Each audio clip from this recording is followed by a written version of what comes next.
I really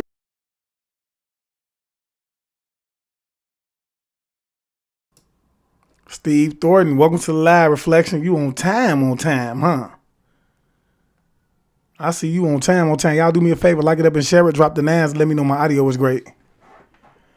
Like it up and share it, drop the nines to let me know my audio is great.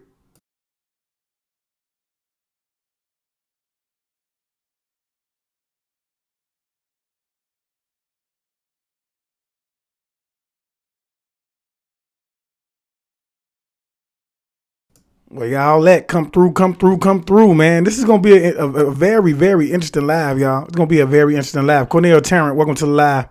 Shout out to Dallas, Texas, man. Shout out to Cornell Tarrant from Dallas, Texas, man. Harold Clemens, thanks for the nines. Reflection.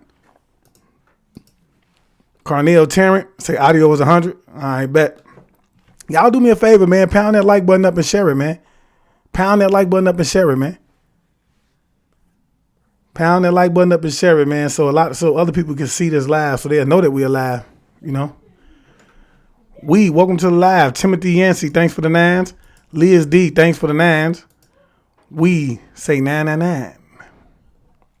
Okay. Peace to you too, Davana. Douglas Shepard, thanks for the nines.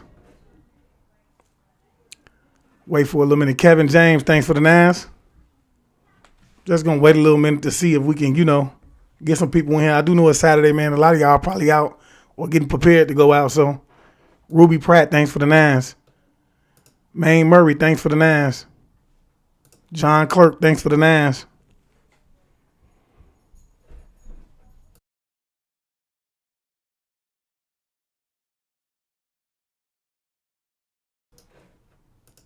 Hey, Nessar, thanks for the nines. Felicia, peace to you too, Reflection. Thanks for the nines.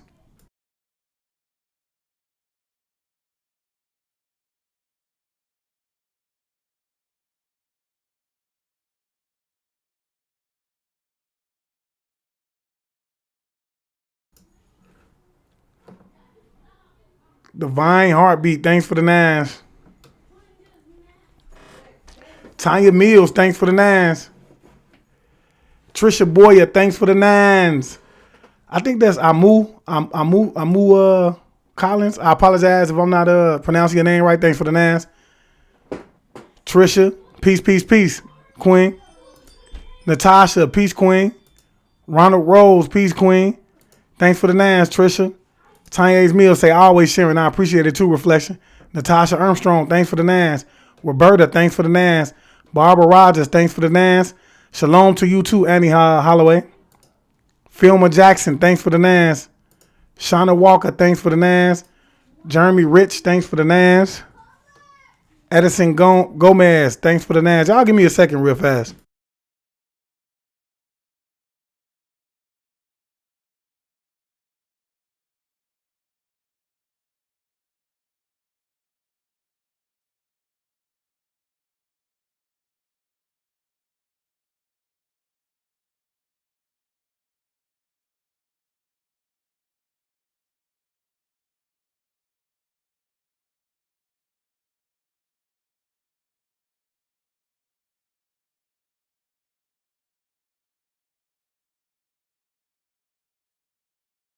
Well, I'm back.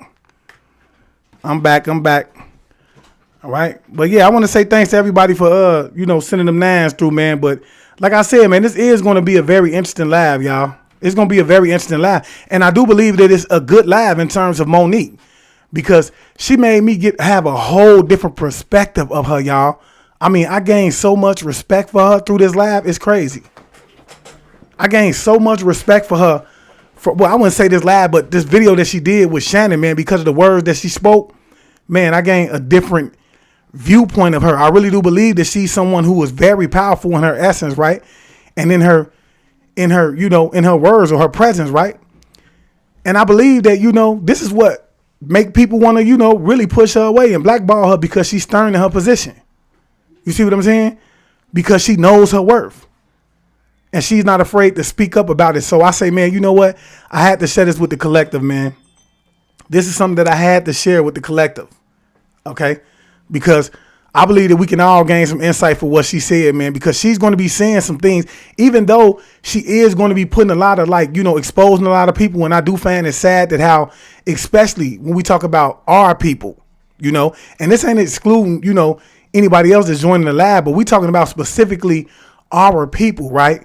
When they get inside of the industry, they tend to start to get this uppity sense about themselves, right?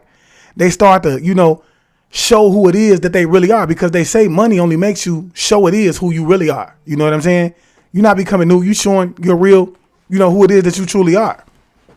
So yeah, I just wanted to go ahead and, you know, show you guys this live, man, because yeah, I earned the, like, she's really earned my respect, bro. She's really earned my respect, right? And so with that being said, man, I just want to start it off with the right spiritual energy.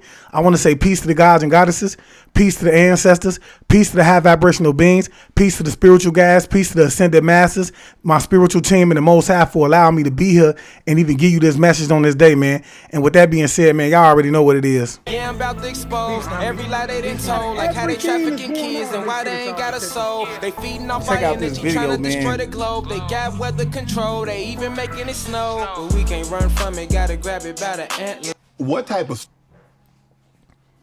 Yeah, y'all, this is this is a good live, y'all. We're going to get into it. So I want to let y'all know this too, man. I'm not going to be starting this video from the beginning.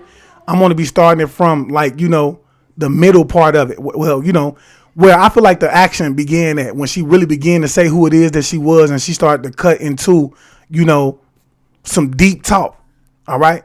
So with that being said, I want to say I can't not confirm or deny anything that's about to get ready to be said in this video, but I will ask that you guys, as always, use discernment when you're dealing with the information. Let's go. Student was Monique. I read that you were in, I don't know. What type of student was Monique? I read that you were in, I don't know if this is the correct way, but you were in the class that... The slower one. Yeah. Yes. Yes. Yeah, you had a couple... Say it, baby, now. I want you to You say want me it. to... Spell it out. How about this here? Hey. You got 2 naps. You had 2 recesses. Okay. And you stayed in the same class. Okay, but I did not wear a helmet. Okay. Now, since you want to go there, I did not have to wear that helmet, baby. So, yes. Mon, as I sit here with you today, you didn't all of a sudden become this advanced. Why were you in that class? I'm not going to play with you, Shannon. Okay, some of them damn words Cat was using, I was like, what? I said, oh, he's socking it to him. You know, I never connected with school because I always felt like it wasn't adding up. So when you're trying to teach me about the Boston Tea Party, but people that look like me is at the bottom of the boat, I can't connect to what you're saying. I never connected to, because I always felt like something was off. When they were teaching me about history, we were always the savages, and we were always the bad people. And then you saw these white people be all the heroes. And as a little girl, I said, something's not adding up. So I don't look at that as a bad thing. And I want to say, like, immediately from her saying that just gave me a different viewpoint of her. You see what I'm saying? It showed me that she wasn't just ignorant. You see what I'm saying? Because, you know, we get the wrong impression of these celebrities sometimes. You know, we do. We feel like they in a slam, like they done sold out, you know. And I'm not saying that that's not the case. I'm not saying that that's not the case. But what I am saying is that sometimes we underplay their intelligence because they've made it to the position that they've made it in. So we think that they don't see things for what they truly are. And we forget that they actually had to go through the things that we've went through, had to experience the things that we've seen, and walk that path that we've seen as well. You see what I'm saying? Joe Lewis, thanks for the stars. You see what I'm saying? So for her to say that immediately caught my attention, like, oh, you know what? She finna get ready to cut up because she's digging deep and she's not holding her tongue in terms of what it is that she wants to say. Didn't connect with it. It made no sense to me. So you never had a problem with the learning, but the disconnect was what they was teaching and what you actually saw. You like, what you teaching me is not what I actually see. You know what, Shannon? It's a combination. Okay. It was a combination, okay? I wasn't grasping it and I didn't believe it. So it's a combination. And when you have a child that is full of energy and is sitting in a classroom that is closed in all day long, and you're trying to tell me all that I'm not. It just did not add up to me. It just did not make sense to me. So There's no shame to it. When people say, was you in the soul class? Yeah. And see, we have to understand, first and foremost, they give us that information to keep us at that point. They don't want you to know how great you was. They don't want you to know that the history that they have actually came. All history comes from us, from our ancestors, And that's what I mean by, in order for them to find their truth, they have to dig through our lies. You see, the lies that were sold to us. You see what I'm saying? And like she said, I don't care what class you grew up in. They don't make you education. The educational system that they gave you, especially when you understand the etymology of the word education, which means to be trained or molded. Okay? They're training you and molding you from their standpoint. Imagine them calling your child dyslexia. Whole time the tablets was written from left to right. So your child ain't really dyslexia. He's actually reading from the standpoint that our ancestors actually written from. But they telling you your child dyslexia because he does not go from there, from what it is that they want you to believe. Huh? And that just ain't for us. That's for every person that's in the educational system that has been given the wrong information. No, we colored. So when you... Hey, baby, we colored. But don't overlook what you don't think is the package supposed to be. Right. See, again, we come back to the messenger. Nobody thought that I would be. And I'll go to my family. Like nobody thought, not the fat one.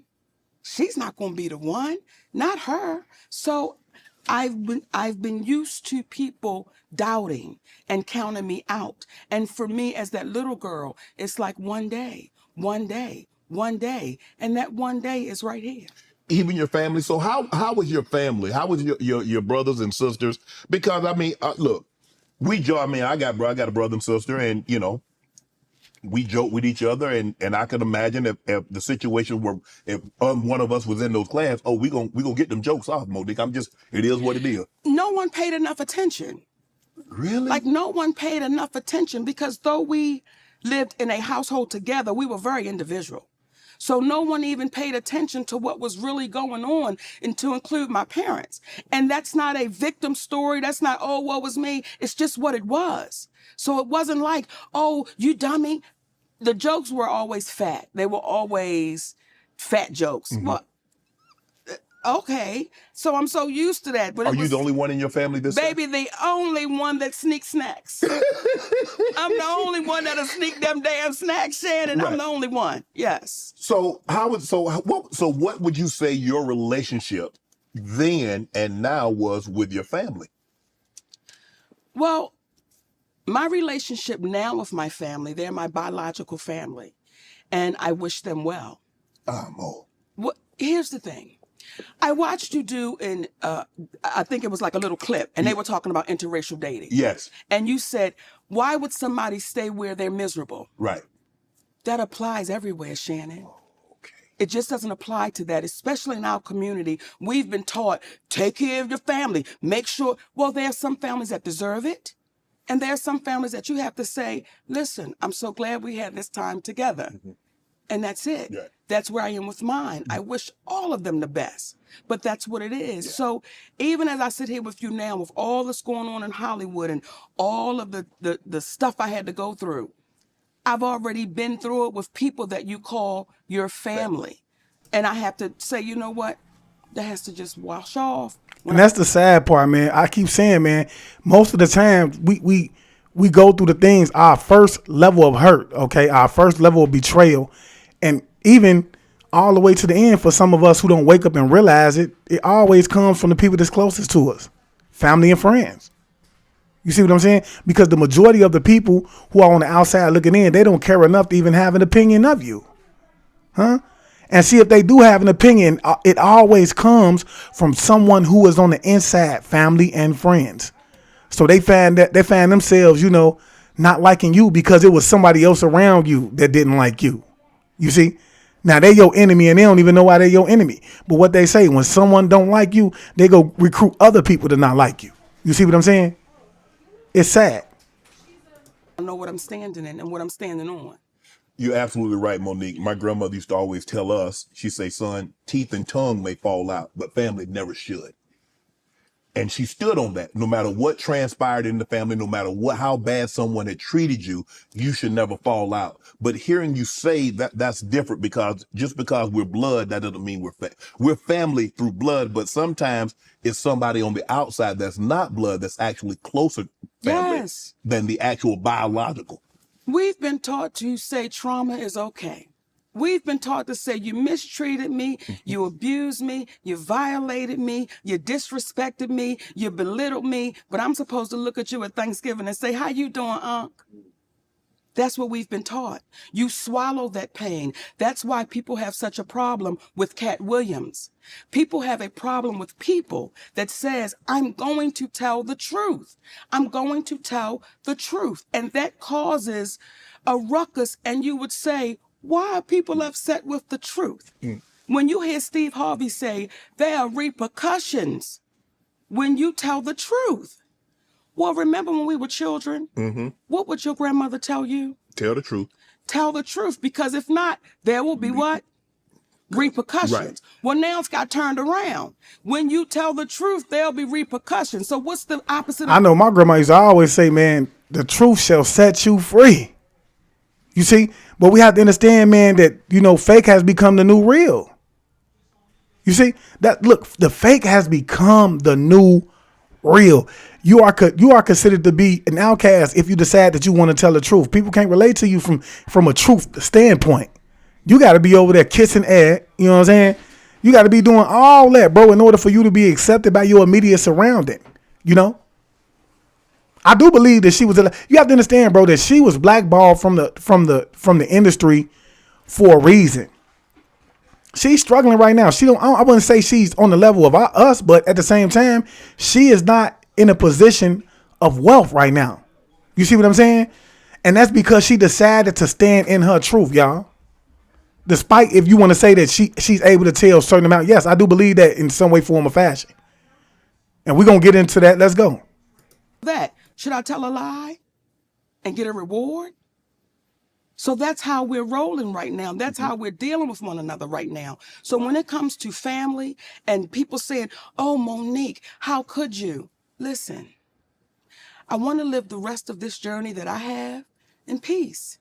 I want to be with my family, in love with my man, he in love with me. We watch our babies grow and develop their own families.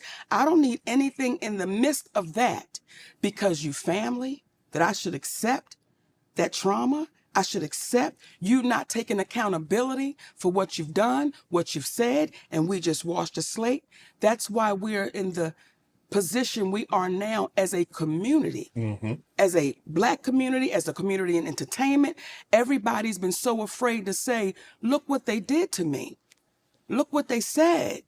And it's like, oh, well, listen now, we don't want to ruffle no feathers, especially if the messenger doesn't fit what people should think the messenger is supposed to look like. Right. And we keep repeating history, Shannon. Is it a situation, Monique, where I mean, like, you see, she's hit so many great points. You see how she said people don't want to accept the truth if it does not come from somebody that they feel like the message should be coming from. It's a lot of people that have skimmed past my lives, bro, because I don't look like I'm holier than thou, because I have dreads in my head. But they don't know that I have the spirit on me. So if they come here and they listen, they could get something. They could leave with something. You see what I'm saying? But because I don't look like the preacher, you see what I'm saying? I'm overlooked. Not just me, but other people, other powerful people that are speaking facts. She said so much, and she's finna get ready to say a mouthful next, y'all. Listen to what she's gonna say. look and say, well, you made it thus far. Well, it couldn't have been that bad, because if it has been as bad as you say it is, Monique, how would you have ever gotten out of B-More? How would you have ever gotten into Hollywood? How would you ever have a talk show? How would you ever be on a sitcom? So how is it that bad, Monique, and you end up like this? You know, when you first got in the NFL? Yes, ma'am. Your eyes were like this. Yes. And it was, oh, I made it. I'm here. Right. And then after you start getting in it and you started seeing things and you started feeling things and now your eyes start getting a little closer, because now you're understanding what the business is. Right. So when you first walk through the door, you're walking through the door saying, come on, baby. Oh, this is all I've ever prayed for. And when my baby Cat Williams sat here and said, no one's ever gone out to LA and got a sitcom like that. I was in LA for 3 months. And here comes a show called The Parkers. And there we go from there. It took off from there. So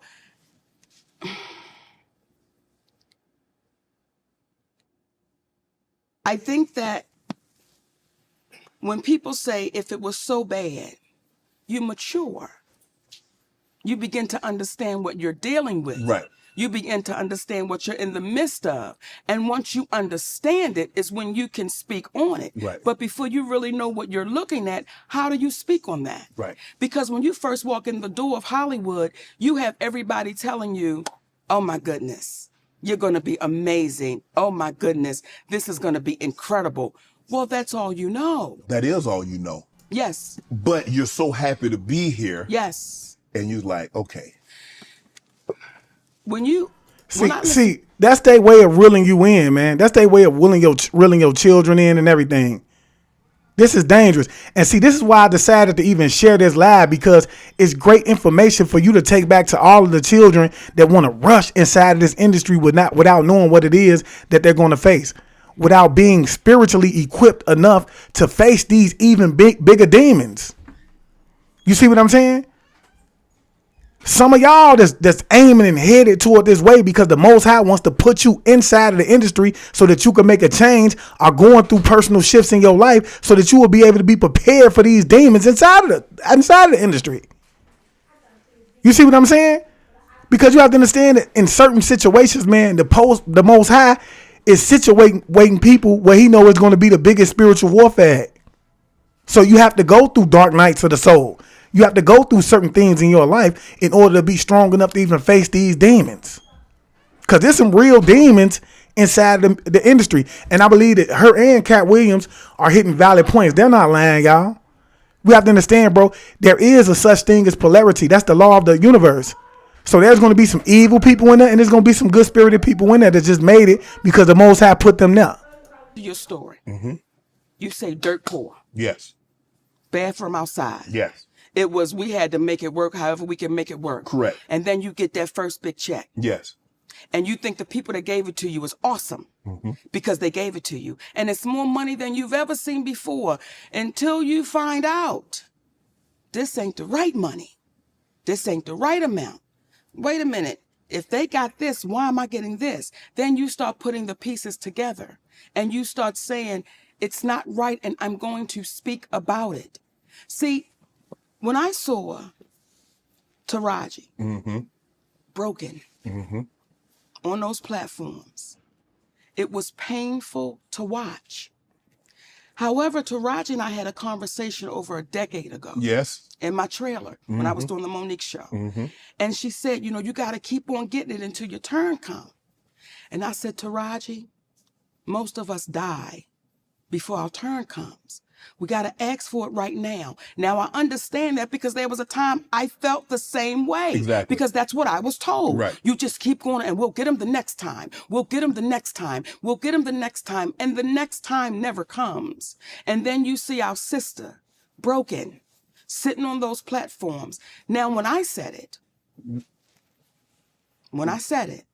why didn't it get the traction when you said it that when she said it, now all of a sudden everybody is coming? And I don't have a problem. I'm glad. Yes. But if you said this a decade ago, and I remember you saying it over a decade ago, why didn't it get the traction? Why didn't it get the support? Why wasn't it propped up when Monique said it? I think there's a few reasons why. Number one, it was the messenger. I should just be grateful I got invited to the party. You a big, fat, black woman. How dare you be the one? And then on top of that, you're saying names. You're saying Oprah's name out loud. You're saying Tyler's name out loud. You're saying Lee's name out loud. You're saying Lionsgate out loud. That's not what we do. We say they. We say the people. We say the studio. We say the producers. How dare you actually say our heroes' names? You're very specific. These are our heroes. How could you say their names out loud? Because they're the ones that did it. And if I don't say it out loud, now you see a woman that is swallowing that pain, that is so stressed out, Then you see our sister Taraji P. Henson sit on that platform. And I love that baby because she's a beautiful spirit. But to see her that broken, what our community was saying was, we have a hard time, some of us, we have a hard time seeing a strong Black woman with her back straight and a chin up and a strong Black man standing by her side. We have a hard time accepting that. But we can accept seeing a Black woman broken. Now it's really serious because she's falling apart. Our community had a hard time with those two things. And when I would hear people say, why is her husband there? Why is he there? It's a sad day when we're questioning why a Black man would stand with his Black woman. Hey, that's the biggest thing she could have said. Like, bro, why are we asking dumb questions? He's there to support. You don't know what she's going through from a mental standpoint behind the scenes. Yet and still you questioning, why is it that he's here to support his wife? That's what a husband does. They support their wife, man. And vice versa. Why are we asking dumb questions like this, man? Why he got to be there? Like, that be the questions that be asked, bro. Because not only is he her manager, but he's supporting his wife at a time in her life where things are starting to turn into a shamble. Because it's not just affecting her, but it's affecting him and his household. You see what I'm saying? It don't make sense for you to ask that type of question, man. So when you hear Black women saying we're the most undervalued, disrespected, underserved, mistreated, violated, exploited, we get all of that. Then you see a Black man standing with his Black woman saying, not on my watch. And you hear some Black men saying, why her husband got to be there? We're in a sad state of affairs when we begin to question Black love and Black unity. So they didn't want to hear me, some of them, because of what I look like, because I spoke about their heroes, and because they saw that man standing right there strong. Hey, and this is what changed my viewpoint of her, because even though I've heard her speak before, I never heard her be so passionate and speak so passionate, not just about her situation, but about the culture as a collective whole. You see what I'm saying? I've never seen her do that. This is what made me realize, like, you know what? Monique is very powerful. And this might be what it is that people don't like about her inside of the industry. Okay? Imagine every one of the people that she's naming right now going through the industry, having to go through the things that she's been through and actually accepting it. Having nothing to say about it, but accepting it and just going forth with kissing more tail. You see what I'm saying? Not speaking up for themselves, not speaking up for other people around them, especially Oprah Winfrey. What did Oprah Winfrey do to get to where she is? And that's no shade thrown at her, but I'm just saying, imagine what it is that she had to go through to become the billionaire that she did, the things that she had to take. And that's what makes it so sad, because you're in the position that you're in, yet and still you won't even push your weight enough to even make it easier for the people that come after you. That's what's so sad about the situation. It don't make sense, y'all. Like, and so for her to come along and then speak her truth, and not only speak her truth, but stand in her truth, now she gets the title of being hard to work with. It don't make sense. We see this all the time, y'all. Anybody that steps up and want to speak their truth, they're going to be attacked in some way, form, or fashion. She had her finances attacked because she said no. It don't make sense. Did they question the validity? Because we had never seen this before. Not so public, not so present. Yes. Did they question you and his relationship? Me and my husband? Yes. When you say question, What it's like? Because they did, but I want to understand what Because, okay, did they think that was your husband, or what was he, your manager? Because he's been everything. Yes. He's your lover, he's your manager, he's your confidant. Name him. He's the father. Come on, name him. Whatever he's all encompassing. Yes. He's a toolbox with all the tools that Monique needs. All of them. And so when I heard people saying that, why is he there? Why does he have to be in every interview? Why does he have to be in the background? Why can't Monique do that? Why not? Why not? Why not? And that's when you see and these are my sisters. But when you see Taraji, when you see Viola, when you see our sisters speaking out, you never see their representation sitting right there with them. You never see them saying, listen, we got to fight together. Right. My husband is also my manager, which is my representation. Right. But again, we've been so beat down that some of us have a problem with this black man saying, I'm standing right here strong, Right. and I will not flinch and I will not budge. What a sad state of affairs we are now in, where you have people that look like you and I that would question why this man is standing there. That, for the life of me, is disheartening. When we heard Brother Malcolm say, we've been run amok, we've been hoodwinked, we're now doing it to ourselves. We're now doing it to ourselves. So when you say, Monique, it was different because we had never seen that before, you said their names. Let me say this, I'm not the first one. Right. I'm not the first one, but we get washed away in history so easily that we start thinking, oh, this is the first one, this is the first one. Her name is Claudette Colvin. And she's not the first one, but she was before Rosa Parks. But because Claudette Colvin did not fit the picture that they thought she should look like, she was dark-skinned and she had coarse hair. And because the organization, I believe it was the NAACP, did not think she would be accepted by the white people, they had to get somebody that they said the white people could accept. We keep repeating the same thing because what I said is no different than what anyone else is saying. Not at all. Right. It was the messenger. And it was the way that I'm not putting my head down. I'm not shedding one tear. I'm not going to say, I don't want to say their name because I might get in trouble. I'm going to say all of it. Right. Because when you really think about that little girl coming behind you, what I don't ever want that baby to see is me broken. I don't want her to see me falling apart. And I understand it. I understand how it can happen, Shannon, when you may not have a foundation at home. Correct. When you may not have that man at home or that woman at home, whomever, that support person saying you're not crazy. Right. I got you. Come on. We're going to go through this. We're going to get through this. So for us, if we start... Like, yeah, that's very strong, y'all. That's very strong. Like she just said, when you have somebody around you that's telling you you're not crazy, you're not tripping. Come on, I got your back 100%. It makes the difference, yo. You see what I'm saying? Because we have to first and foremost understand that, you know, when we talk about relationships, whether it's a marriage or someone that you call yourself just bunking up with, you see what I'm saying? You have to understand that it's all about the balance.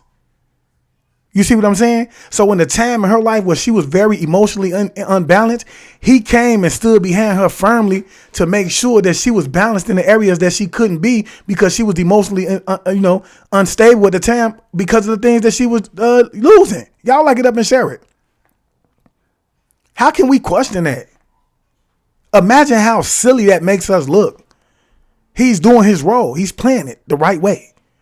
He's balancing her out. You feel me? Y'all like this up and share it, man. Taking things for what they are and get out of our emotions, we would be so far along. Do you believe punishment? Punishment is not only meant for the perpetrator, but it's also to deter others from said acts. You see it. Do you believe the punishment that was bestowed upon Monique was not only to punish you, saw it, but to deter others from saying what you said? Well, Shannon, see here, and I'm going to answer that. But sometimes we act like we don't know our history. See, back in the day when they had us in chains, they would beat one real good. Right. But in front of the others. In front of the others, and they let everybody know what you don't want is that type of ass whooping. Right. So what they said was, we're going to beat Monique really good. We're going to sit her down. And I made it public. Financially, my family took a hit, Shannon. And when I tell you we took a hit, Right. we took a hit. So when you see our sister go through that. And see, not only would they beat him, but they would assault them too. They would assault the man, the strongest one. They would take him and they would, you know, y'all know what I'm talking about. They would assault him other than just whipping him. Like, bro, they would assault him to make him look shameful to his wife, his children, and everybody else. See, it was a purpose behind that. They wanted them to be like, I don't care how tough he think he is. You know, how big his mouth is. I don't care about none of that, bro. You know, they wanted them to feel like he can't protect you. You see what I'm saying? That's what they wanted to do. Imagine another man taking advantage of another man, bro, in front of his family. How degrading that could be. But see, that's where the unity came from when we talk about our grandparents. You see what I'm saying? This is why so many of the elder women wanted to stick by their husband's sides, because they had already known what it was that they've been through, and they understood how powerful it meant, or it was, for them to come together as a unity and be able to stick together. That's why you get 20, 30, 40-year marriages, because they face so much trauma, y'all. It's crazy. See her go through, and we act like our eyes didn't see what it saw when we watched that promotion happen with The Color Purple. Right. We wanted to act like we didn't see how Oprah Winfrey treated Taraji. In my humble opinion, when you saw her walk up, you saw that there was tension. You saw that there was something happening. Right. And then when you see Taraji write her a love letter, it's like, listen, we got to stand tall and stand strong on what we know. We know you were mistreated. We know it wasn't right. We know it was unfair. And then you turn around and say, oh, but Lady O handled it. I have a problem with that. I have a problem with that, because that allows Lady O to keep on doing what she's doing. And we're in a position of, I don't want to say nothing because we saw how Monique got whooped. Now, again, That's big facts. I said something about that immediately when I saw it. If I'm not mistaken, I shared it to my platforms. The fact that she had to take back the things that she said because she was in fear of losing everything that she had worked so hard for, because Oprah is someone that abuses her power. She's someone that abuses her power. How dare you speak on my wrongdoings? Bro, that just turned me so much off of Oprah. Like, bro, who are you to think that you cannot be called out on your wrongdoings? You think that money make you bigger than everybody, bro? You done lost your way. You see what I'm saying? Because I was like, man, as soon as I seen her recall her statement, I was like, man, she's thinking about Monique, bro. She knew everything in Monique. It was people around her, bro. And imagine the people that she has to take care of, the mouths that she has to feed. You see what I'm saying? The people that depend on her on a day-to-day basis. She thinking to herself, man, I can't let them down. I can't let them down because I'm in my emotions. While I salute her for that, you know, because sometimes we have to think about the people that's, you know, going to be affected because of our decisions. You know, I salute her for that, but it was very heartbreaking to see, y'all. It was very, very heartbreaking to see. Like, that's something that she should not have done. It's something that she should have been able to go to Oprah and be able to talk to her about behind the scenes. And it's something that should have been corrected, because I'm pretty sure, as I said earlier in the live, that Oprah has been through some things in her throughout her career. You see what I'm saying? That she could have been able to reflect on and been able to correct the situation. Humble opinion, but I don't know how else to frame that.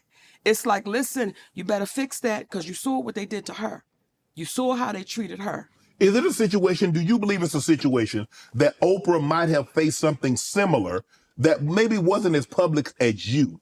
And she's looking at it, well, if I faced that, went through it, and came out on the other side and look at me, it should be okay. Because sometimes we get that with parents. You know, I struggle. You say my kids should have to struggle sometimes also. Do you think that might be something going on with her? Or you just like, there's a disconnect? There's a disconnect. Okay. There's a disconnect, and there's been a disconnect for years. There's a disconnect. And I think what happens is we place people on these pedestals, and we say, oh, no, you can't do no wrong. We don't even want to hear it. Right. And when you hear cats say, you know what they do? They don't say anything, and they act like it didn't happen. I'm going to keep talking until you take accountability. Right. Until you say, Uncle, I've done this. That's why it was so important. From Oprah Winfrey to Tyler Perry, Lee Daniels. Now, Lee Daniels was the only one I had to deal with. Did you see Lee Daniels apologize? He walked out on that stage. Not only did he apologize on stage, that man apologized to our children. That man apologized to our children and said, I need to apologize for what I put y'all through. He's the only one I had to deal with. However, it became a problem with Oprah Winfrey and Tyler Perry, that I wouldn't do something and work for free. Now, when you say... Hey, and I don't know if Lee Daniels is married or not, but I can guarantee you his wife said something about it, bro. Because if he disrespected her in some way, form, or fashion, and his wife was as strong as she is, I can guarantee you she pulled him to the side and say, imagine how their family is going to be affected. Her being naturally rooted in her feminine energy, y'all, I can guarantee you she pulled them to the side and read them as rights. You see what I'm saying? Hey, look, man, imagine us being in that situation. Imagine, because of the statement that you made out of her mouth, imagine how it affect out of your mouth. Imagine how it affected her family. You see what I'm saying? And see, him being, not an ignorant person, he had to sit down and think about that and say, man, you know what, you're right. Even if he didn't agree with her at the time, he had to say to himself, man, you're right. I need to correct that, not only to myself, but in the eyes of the Most High. You see what I'm saying? I got to correct that. So that's what made him do it the way he did it. And that's what I think, Maybe Oprah feels like she came through it. Why can't you? Right. Well, there's a story with Oprah. Oh, okay. Okay. Well, you know what? She said he's happy, but at the same time, it was somebody around him, that who made him apologize. You see what I'm saying? Whether it be his partner, whoever it was, they made him apologize. Was on the show, people are talking. Richard Sher was making $55,000. She was making $22,000. These are her words. It was her co-host. She said, I had to leave because they wasn't paying me fairly. Now you say a black woman who did nothing wrong, and you're in the midst of this situation because she called me, Tyler Perry called me, Lionsgate called. When you were on the phone with my husband, you said, I agree with Monique. I agree with the position she's taking. But when it came time to say it out loud, Oprah Winfrey went totally silent. Now, to Tyler Perry's credit, Tyler Perry called us up, right? And he said, I can see the pain in you and I can hear it. And I want to let you know that I would never do nothing to hurt you. But the conversation kept going on. Only for Tyler Perry to admit he did start a rumor that I was difficult to work with. He lied. Only for Tyler Perry to admit I was wrong. And when my movie Boo come out, I'm going to say that, right? Now, here's where, when you did that interview with Kat, I could respect how you do it. Because Kat said, you let them people lie in your face. And your response was, Kat, I don't know if they're lying or not. Right. Because I can only take them at their word. At their word. Right? Yes. Well, we sent you the audio of Tyler Perry. I don't want you to take me at my word. I want you to hear his words. And what did you hear that man saying? What did you hear that man saying? He said it. What did he say?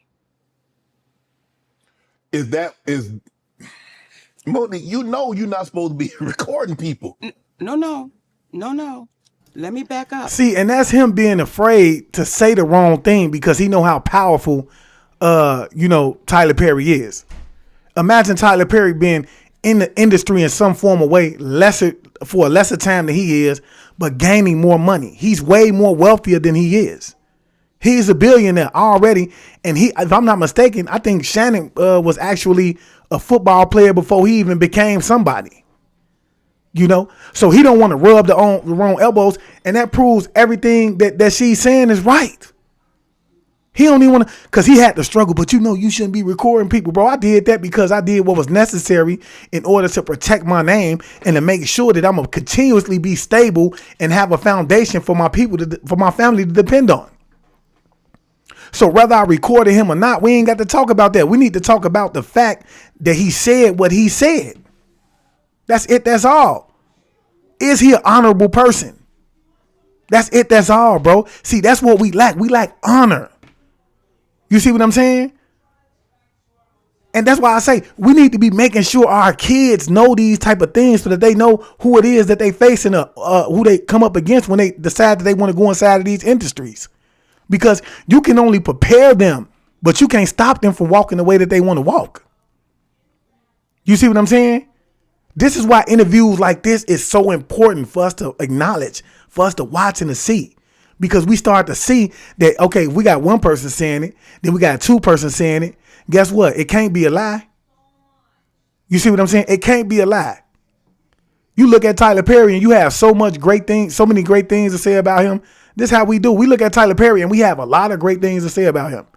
But we don't know that behind the scenes, he's a dishonorable person in terms of the things that he say. Now, can I vouch for her? Yes, because I heard the record myself. You see what I'm saying? So I'm not just throwing rocks at him. This is something that I know to be 100% true, especially when it was a hot topic. No, this ain't just a problem we have with him inside of the industry. This is a problem that we have with just people in general, not being honorable. Sad. Okay. Everything we did was legal. And here's where a black woman really gets the kick in the ass. Had I not recorded Tyler Perry, then it would have been my word against his. And then on top of that, it would have been, he's so powerful, we can't even pay no attention to that. Right. Well, now I have him on audio, which is legal to do where we live. Right. Okay? We have him on audio. And do you know what some people then said? Why would you record him? Just like you sat there and said, you know it's illegal to. But did you hear what the man said? I violated you. Yeah. I mistreated you. Yeah. Do you know, Shannon, that's cost my family tens of millions of dollars? Yeah. Over a lie and a rumor? Is he gonna make he's gonna compensate you for that? I want you to look in your camera. Yes. And I want you to talk to Tyler Perry because you heard what that man said. So ask him. Man, you can see the fear on his face, bro. I can't respect that, bro. That's just something that I can't respect, bro.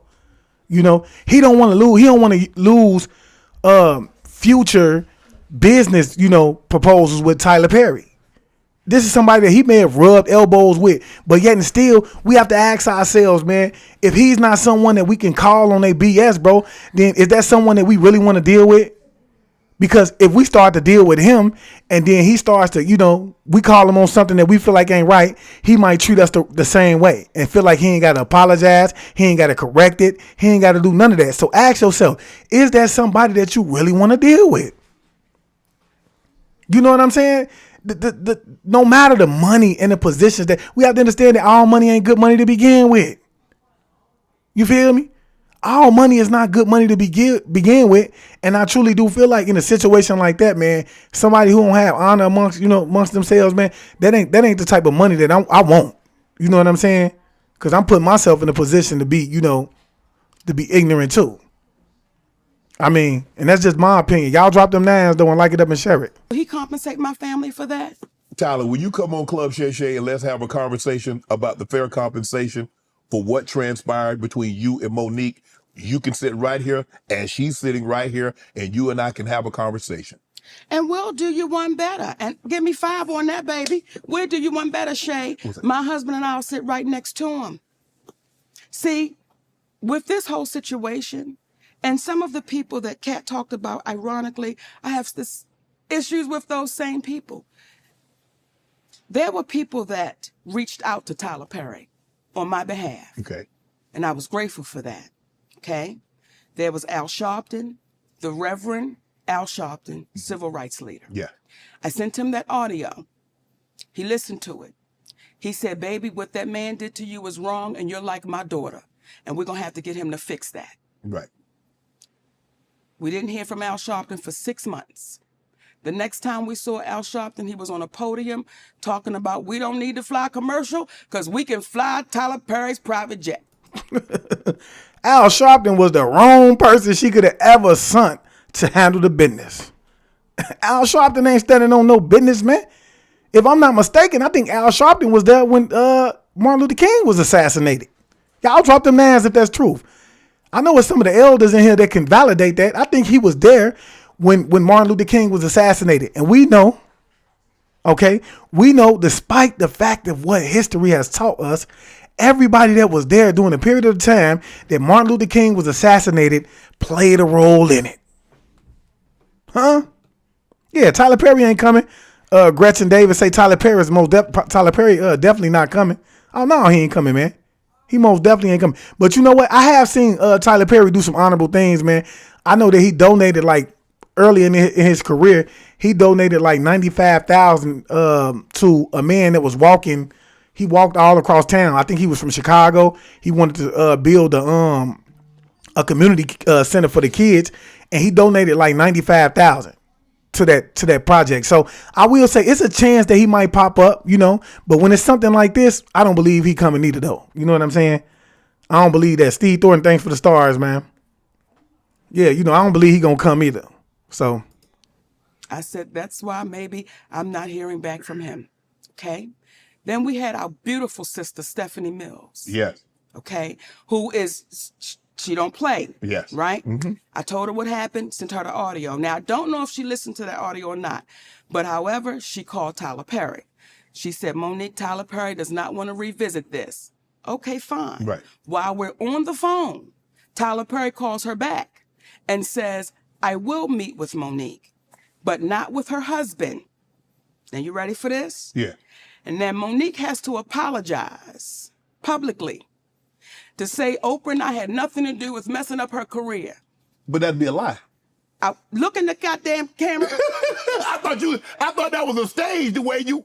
Look in the camera. Yes. Because you heard it. Yes. Right? Yes. So when you hear what this man is saying, so I said, Stephanie, tell Tyler Perry, never will I meet with him without my husband.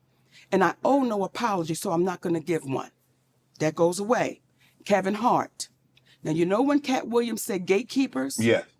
Kevin Hart, I do his podcast. Yes. And I want y'all to re-listen to the podcast so you can hear it for yourself. When he first comes on, he says, you're like my mother, you're like my aunt, you're like my sister. Okay? Mm-hmm. Then we do the podcast. We speak about the Tyler Perry situation. Oprah Winfrey, he said, I don't really know Oprah, but I'm going to reach out to Tyler. I appreciate that. Kevin kept his word. He reached out to Tyler Perry. Kevin Hart called me back about maybe a week or so later. He said, Mo, I talked to Tyler. He said he don't want to revisit it. He said, but I tell you what, let's move past that, Mo. Let's just move past that and let's just do great things. So whatever That's what Kevin said. I want you to hear me, Kevin Hart. Hey, and that sounds just like Kevin. I ain't even got to know him personally, but it sounds exactly like him, the way that she's, describing the situation. Let's move past that, Mo. Let's do some great things together. Don't even worry about it. Whatever y'all want to do, I will partner with you. I'll executive produce with you. You just let me know what you want to do. Now, let me say that before we go any further, because I want to make sure I give Kevin Hart his proper credit. When my family was up against the wall, Kevin Hart wrote us a check and said, here you go. We're forever grateful for that.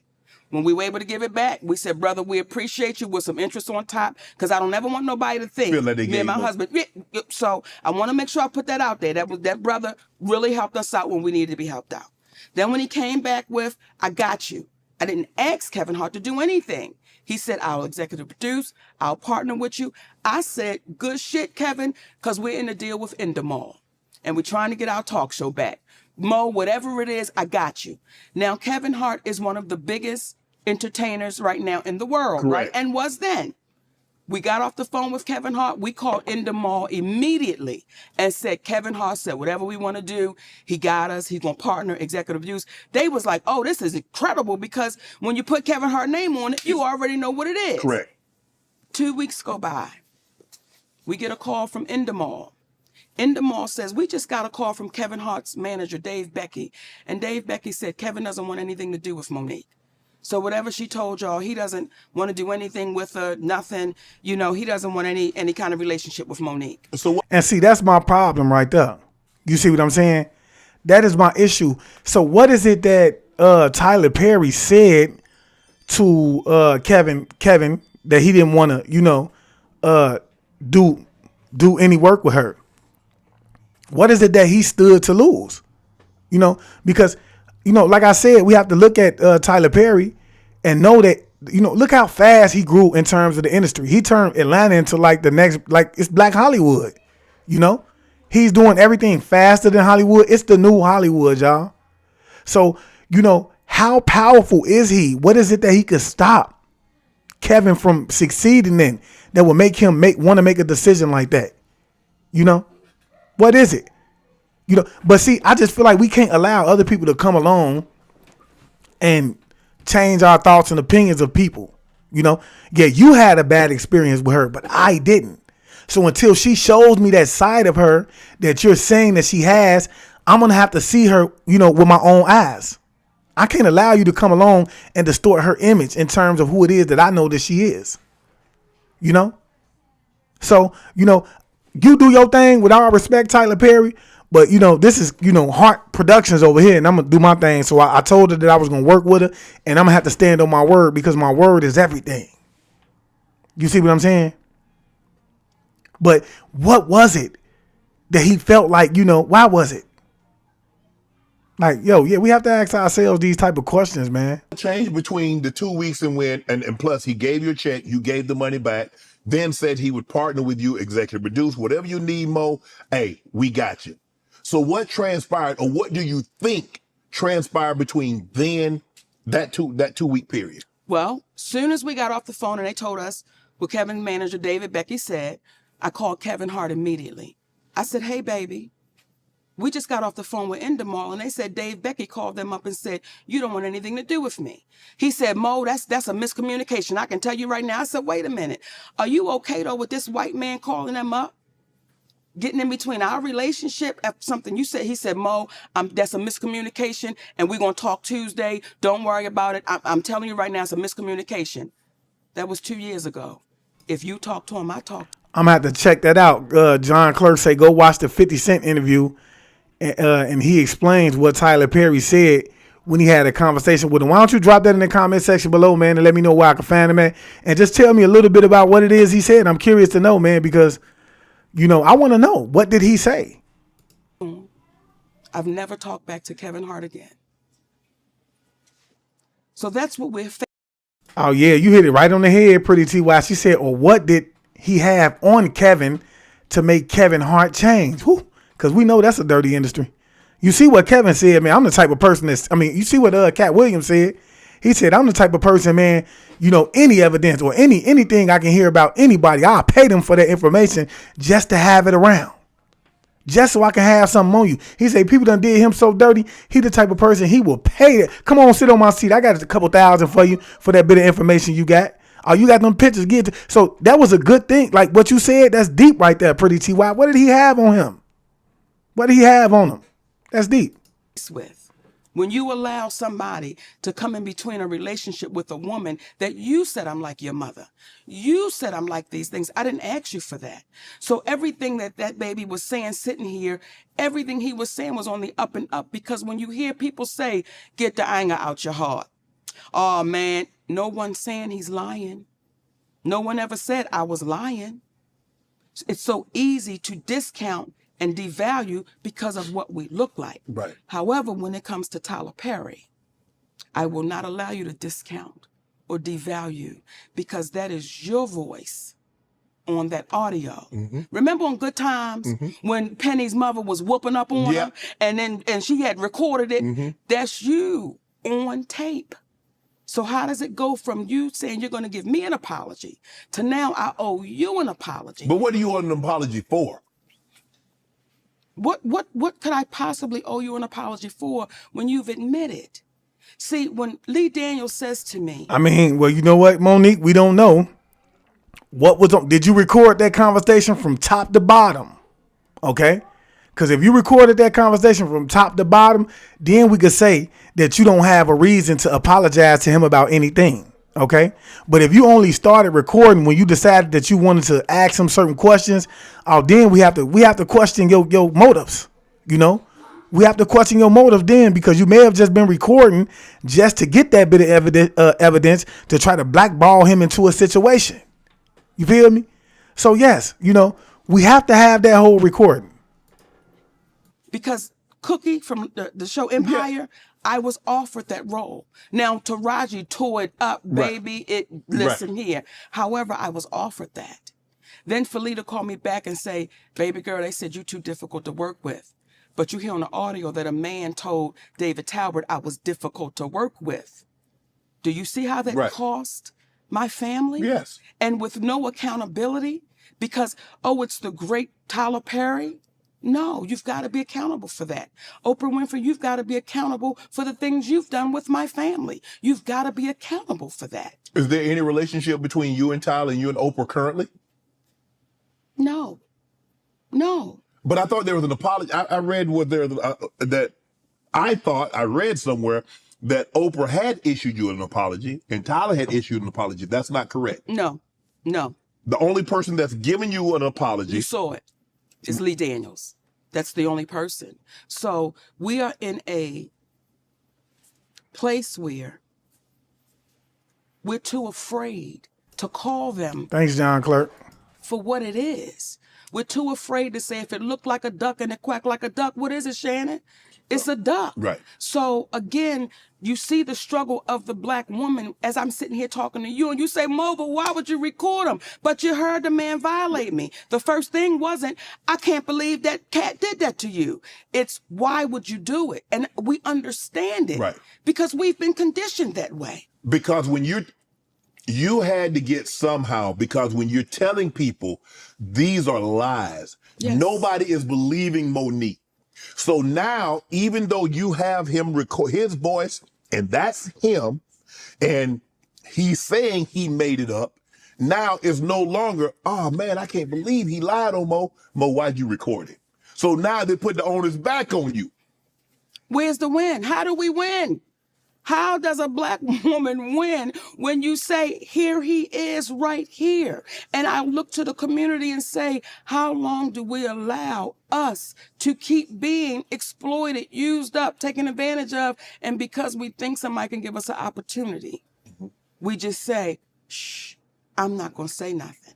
If we keep operating like that, Shannon, you're going to have a whole lot of us sitting right here in this same seat, almost telling the same story.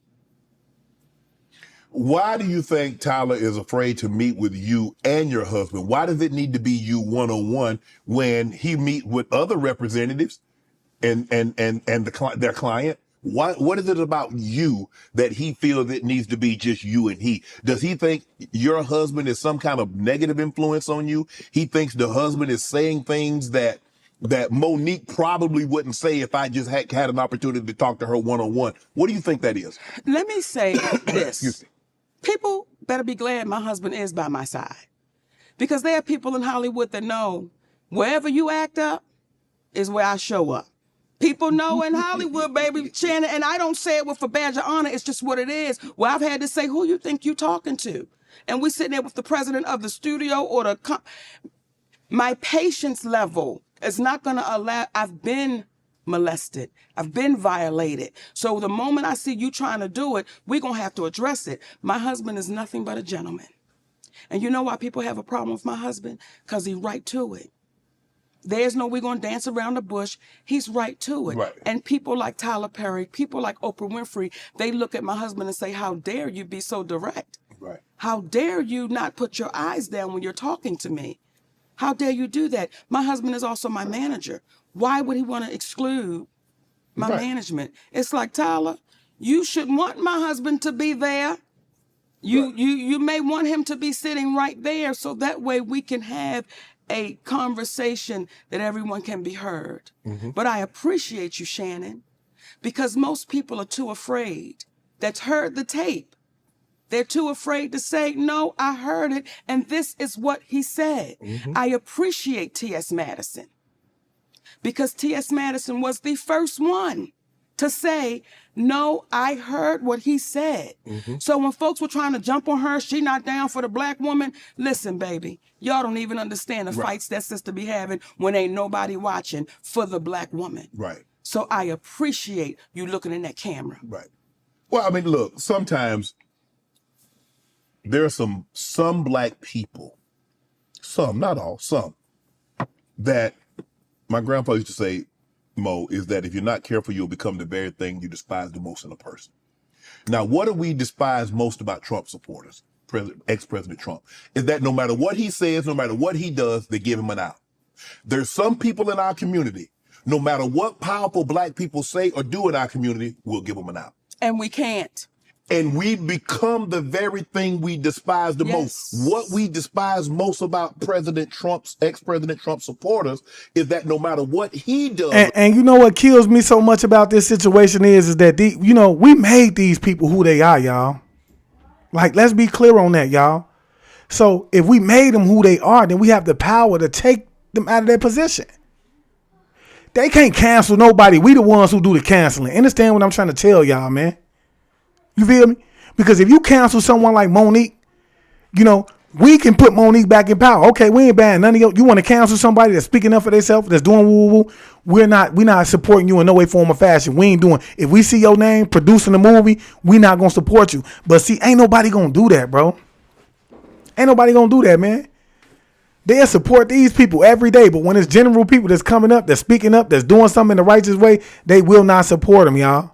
They have an issue with supporting them, but you will support everyone that's out here doing wrong. You will support everyone that's not giving back to the community, but they're billionaires off of your money. Do it make sense? But you will question the next person. You don't want to support him or her. You see what I'm saying? Because, I love Usher's song. You know what I'm saying? You going to buy his tickets out and everything. But y'all down talking the next person that's trying to get to where he at. That's from a positive standpoint. That's trying to find a way to give you something. It don't make sense. We have to change our ways and understand who it is that we are. We are the ones that's putting them in a position. Especially when we talk about these people who are gaining money from us buying their tickets. That's facts. Says it's okay. Yes. We can't do that. We can't. If somebody's wrong, like you said, Mo, if somebody's wrong, we have to be man or woman enough to say they're wrong, regardless of what comes along with that. They don't know. They don't understand what them saying I'm sorry will mean for them.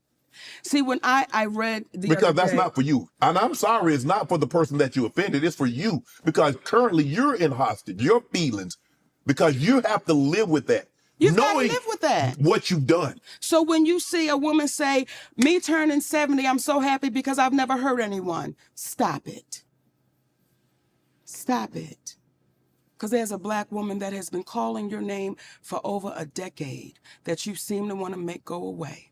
And I know I'm not the only one. Would you sit, if Oprah called Mo today, would you sit down and have a conversation with her? Let me tell you what I'll do if Oprah called me today, Shannon Sharp. We will sit down and have a conversation with Oprah Winfrey. We will sit down and have a conversation with Tyler Perry. We will sit down and have a conversation with the presidents of Lionsgate. We will sit down and have a conversation with anyone that is, I'm going to say brave enough to sit down and have a conversation. But what happens is within seconds, if Tyler Perry was to sit right here, you would say, man, I heard you. What you trying to tell me about this sister? Within seconds, Oprah Winfrey would know that people would say, hold up. See, when I speak about Oprah Winfrey, and let me be clear, I love that sister because she's our sister. Mm-hmm. She just got to come back across the street. We got the light on. When I speak about Oprah Winfrey, I speak about that woman because she's spoken about me. And when you begin to speak about me privately, I'm going to speak about you publicly. You've been unfair. You've been unjust. And you watched a black woman be thrown under the bus, and you said nothing. And here's what's interesting as well. My husband was saying to me, after I won the Oscar award, right? Mm-hmm. And she had the people come, to talk to the Oscar winners. And I go on the stage and I talk to the Oscar winners. Well, when we go to a commercial, the people in the audience, and I say this humbly, as my husband was telling me, he said, Mama, they wasn't screaming Oprah. They were screaming Monique, mm-hmm. Right? So much so, I had to say, y'all gonna shut that shit up now. We get ready to go back on the air. We having fun, right? He said, but I watched Oprah. He said, and I watched her almost turn in her seat like they screaming her name. Now, some people will say, oh, Monique, you're reaching. Well, let me tell you what then happens. The movie The Butler, mm-hmm. That movie was offered to me. Lee Daniels came out and said, I did offer Monique the butler. But as he said to me, he said, Mo, at the time I didn't have no power and I didn't have no money. So when Oprah said she wanted it, so who played the lead role in The Butler? Oprah Winfrey. Lee Daniels was getting ready to do a biopic on Richard Pryor, and he offered me the grandmother. Who then calls Lee Daniels and says, I want to be the grandmother? So as you're looking at me, it's the same way I'm looking at that sister. And I'm saying, why don't we sit down and have a conversation? It's like you just doing this out of spite. You trying to stop me from gaining any popularity, any finances for my family, because people already feel indebted to you. You know, when we talk about one hand washing the other and things like that, you know, I'm going to give you this position because, you know, that puts me in the position to be owed a favor by you. So if I ever need you to come out, talk on a talk show or do whatever, you know what I'm saying? Remember that time I offered that position to Monique, but you called in and I gave it to you? You see? But see, I feel like it's not right. Well, you know what? I love you, Oprah. But, you know, that's what I say, how she to me, she throws her power around, y'all, in the wrong way. You know what I'm saying? She's unjust in everything that she does because I just feel like, you know, you have enough money. Let somebody else come in. You know, people out here trying to make a way for their family too. You know what I'm saying? They trying to be comfortable. Oh, well, you know what? You offered it to Monique, man. Let Monique have it, man. You know, I'll be good. Next role come around, just put me in a position to have it. You know, it's crazy. Because the way things could look, it may not be that way, but just the way things look, Oprah. Just the way you would have my family on your show, Oprah. One might say, Mo, well, I mean, if the role, if they're looking for a black, Big, go ahead and say it.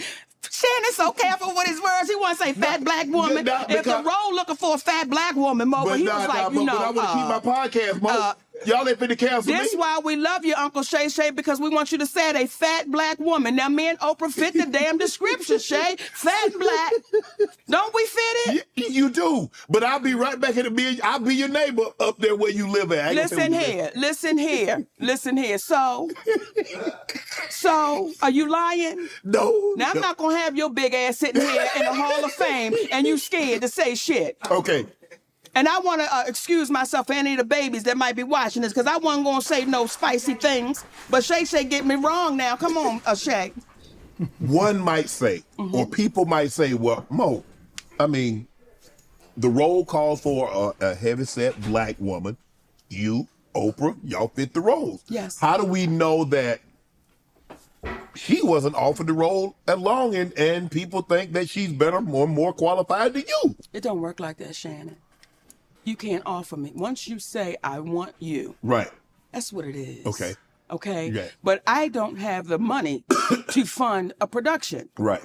I don't have the connections to go to the studio and say, listen, I want to do this movie. She does.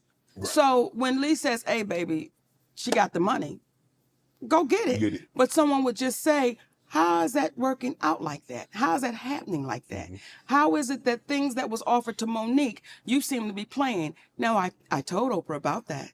See, everything we're saying to you right now. You was having a conversation with her. Listen here. I don't play the behind the back. I don't play the I'ma share it with Shannon. There's one thing I will share with you that I've not shared with anybody. Okay. But I don't play the behind the back and all of that. I say, listen, let me try to get to you first. Now, if you avoid me, okay. But I tried to be respectful. I tried to call you first. When she had my family on her show, I tried to call you first. I tried to talk to you privately, but then you became the great, mighty Oprah Winfrey, and you were too busy to talk. Well, now I'm going to talk about it. This woman has overstepped with me in so many ways that somebody would say, if we wasn't Monique and Oprah Winfrey in the entertainment business, and we was Monique and Oprah Winfrey that worked at Costco, I see you in the break room. I see you at your cash register. Because she's overstepped. Wow. So I don't know, Monique. This might be the term crossing of the Rubicon. We might be going too far. How do you, if you feel that way, because clearly if you feel this way, now Yes. I get why you feel this way. I don't know, like I said, I don't know this. I'm taking you at your word. Now, not the Tyler, because Yes. I've listened to the audio. Yes. I'm not talking about that. I'm just talking about Oprah. Yes. I'm just taking you at your word. Yes. If you feel this way, is it possible she feels the exact same way about you? How could she? How could she? What have I taken from Oprah? When did I have Oprah's mother and father on my show? Mm-hmm. When did I have anybody come and speak about Oprah Winfrey on the Monique show? That's never happened. So how could she feel that way? Would you have done that? Had her family on? Yeah. Let me tell you how we operate. When we had the Monique show, there was a comedian on there. Mm-hmm. And he was trying to joke T.I.'s wife, Tiny. Mm-hmm. My husband walked out in the middle of his set. He said, cut. He said, brother, we don't do that here. We uplift our folks. Mm-hmm. We don't play that. So no, I would not have done that. When Oprah Winfrey had my family. But see, that's Oprah Winfrey way of trying to, assassinate her character. That's her way of trying to assassinate her character, which more shows who it is that Oprah Winfrey truly is, y'all. You having a disagreement with this goddess. You see what I'm saying? So what you do is you bring her family on, hit them with a couple dollars, because you have to understand that it may be some things that Monique didn't do for her family because of the way that the relationship may have ended up. So you have them come on and try to have them to defile her rather than being a woman and handle it, because you are a leader in the community. How many children they still look up to Oprah to this day? Like, man, Oprah is a billionaire, bro. I know, if she made it, I can be that. You see what I'm saying? So you have a responsibility to do these things, bro. When you have platforms, man, you have a responsibility to lead in the right direction. You don't need to be out here showing people that this is what they can do when they get money. Oh, yeah, when I get some money, man, I could push my weight around. You see what I'm saying? I could push around whoever it is that I want to push around because I have the money to do it. I built the relationships to do it. But see, here's my thing. You would disrespect her. You would assault her. You would insult her character. But yet and still, when there's somebody else that comes along that's way more wealthy than you, they may not even be more wealthy than you. Because you have to understand, I keep telling y'all, when it comes to the people who are in the higher positions, they do not care about money, y'all. They care about power. See, money is nothing. See, money is used as a tool to get you to do what it is that they want you to do. They could be broke and still have more power than you. You see? But see, if somebody came along that was more powerful than Oprah, she would bow down and kiss their feet. You see what I'm saying? She would worship the ground that they walked on and walk as lightly as she could next to it so she wouldn't piss it off. You see what I'm saying? But here it is, someone that looked up to you, admired you along the way in terms of their career, you won't even correct that issue. That shows a lack of leadership, abilities. Because a great leader is going to lead by example. You know what, man? I did you wrong, man. You know what? I want to apologize to you. And you know what? Not only do I want to apologize to you behind the scenes, but I want to apologize to you in front of everybody. You know why? Because I want to give you that apology. The same place I disrespected you at is the same place that I want to apologize to you at. That makes a leader, bro. Just because you got money, bro, don't make you a leader. It makes you and a dumb motherfucker with money is only that. Just a fool with money. You see what I'm saying? A leader shows the way. They show the way, man. Look, I'm going to show the way, man. I'm going to show everybody how it is that they need to carry themselves. We need to be meek and humble in our ways, no matter how much the Most High has blessed us. We still need to be meek and humble. This is why I say, bro, when you watch this interview, bro, it's so sad, bro. And you could tell, bro, how affected she is by it, man. You could tell about how her energy is just, it shows it. And I'll tell y'all, and I'm looking around, baby, because there are people here. Yes. Okay, and I don't want to be rude to the people at Shay Shay's club. You got other people in the club, right? When Oprah Winfrey called me up, And she said, I got a call from your brother. And this is after I won the Oscar award, right? And your brother wants to come on the show, and he wants to apologize to you for molesting you. And he wants to tell other people how to look out for a predator. Right. I said, Oprah, I said, I don't want anything to do with that cat. I said, and then she said, well, if you want me. Wow. You heard, look what John Clerk say. He say, and she asked her brother on the show, the one who raped her. That's an assassination of character, man. I've seen Oprah actually insult a couple people after bringing them on that. She did it to Toni Braxton. She insulted her character, bro, and they say Toni Braxton cut into her after the show was over with. Because at the time, I think Toni Braxton was going through some financial issues. And she promised Toni Braxton that she wouldn't do it. But when Toni Braxton came on her show, she insulted her character, brought it up, and tried to make her look silly about it. That's jealousy, man. You know what? And I'm not saying that Oprah is not a beautiful person, man, but I do feel like that she was probably intimidated by Toni Braxton's beauty. You know, her being looked at as a golden child and being loved by so many because of how beautiful she is and, you know, how talented she is, yo. I truly believe that, you know, that made Oprah pissed off. You know what I'm saying? Like, you may not see these type of things, bro, inside of people, bro, but they're there. They're just lying dormant. That's crazy. Scratch the show. I will scratch it. I said, sis, don't scratch it because he could be a different person. And I don't want to get in the way if that cat is a different person. I just don't want no parts of it. Right. Okay? When I hung up that phone, Shannon, I was like, I appreciate that sister. Like, she didn't have to call me. She didn't. She didn't have to call me and say, I'm going to have your brother. Right. I start seeing commercials with my mother and my father and my other brother who used to be my manager, who knew the fear that I had with the brother that was up on stage, right? We never talked about my mother being there. She never told you that. You know how you feel about your grandparents? Yes, absolutely. You know the honor and how you speak about them? Imagine you then seeing your granddaddy and your grandmama on a show, and they're talking about somebody that violated you, and that woman didn't tell you that they were going to be there. How would you feel? I would feel like you felt betrayed. That is exactly how I felt and how I feel. And it's not, no, I understand it. But you betrayed me, sister. And I'm not the only one. Because at the time when she called you, she said it was just your... No, I didn't, Nikki Young. She said that I see the interview on Charlamagne with Monique. No, you have to send that to me. Send it to me in my inbox. I'd love to see it. Brother. Just my brother. And when my mother was on that show, do you know what I had to deal with, Shannon? What's that? I would be in the store, and I would have elderly women coming up to me, and they would say, your mama ain't shit. Wow. Now, they wasn't lying, Shannon, okay?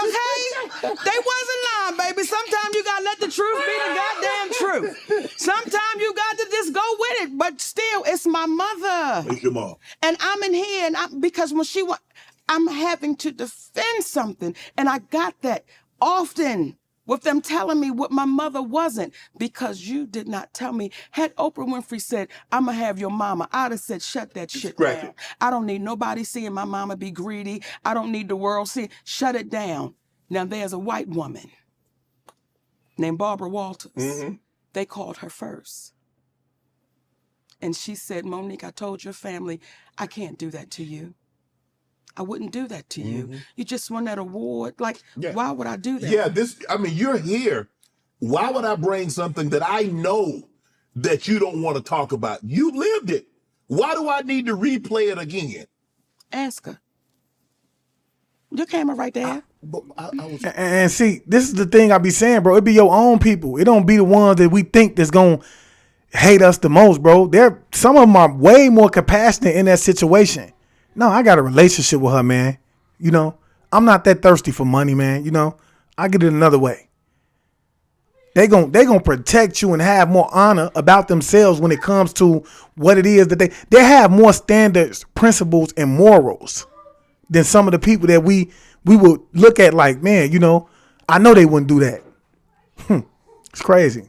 I was trying to. I know, baby, but ask her. See, this is where it get juicy, right? Yeah. Because you're saying the right things, but you're asking me questions that I can't answer. Right. I can't answer why Oprah Winfrey did what Oprah Winfrey did. Yeah. Only Oprah Winfrey can answer for her actions. Yes. So again, stop being scared. No, I knew that would get him on there. I knew that would pop him back in, baby. I knew that would get up a shake. But even this show, I have a producer and I give him a lot of leeway.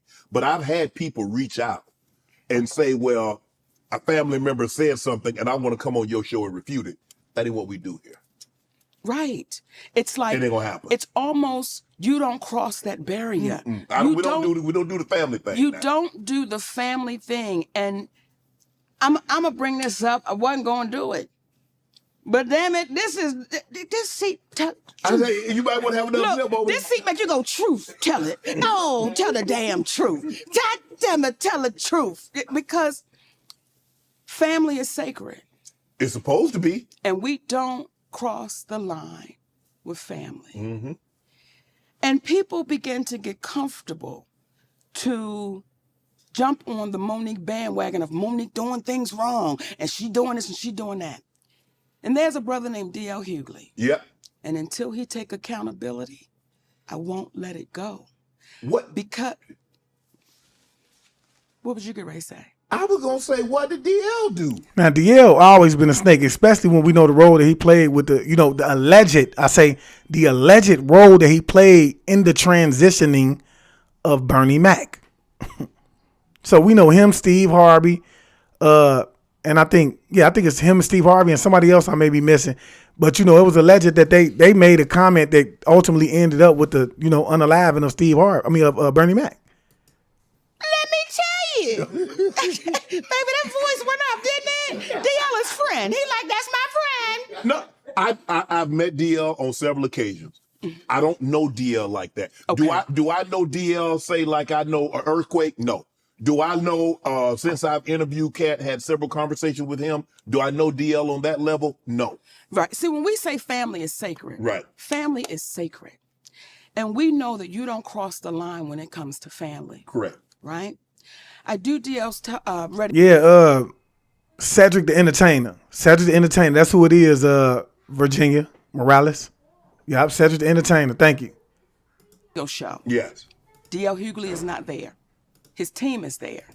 And Shannon, we having a great time. I mean, baby, we having a great time. We going forward, back and forth. When we get to the end of the show, they say, Monique, you want to play a game? Well, I want to play. I said, sure, sugar. Let's play a game. And it's a game called Would You Rather.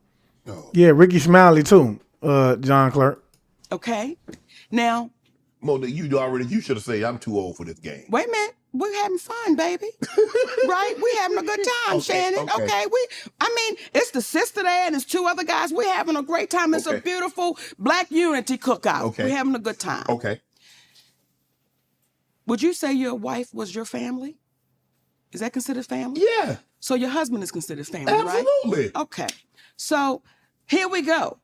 They said, Monique, we want to play a game of Would You Rather. Let's go. Would you rather your husband sleep with Lee Daniels with a condom or Corinne Steffens without one? Really, Monique? Now, as y'all are watching right now who haven't heard this story, y'all going, they doing the same thing in the studio. They going, okay. That is exactly what happened. Now, I said to the team, how does that uplift our community?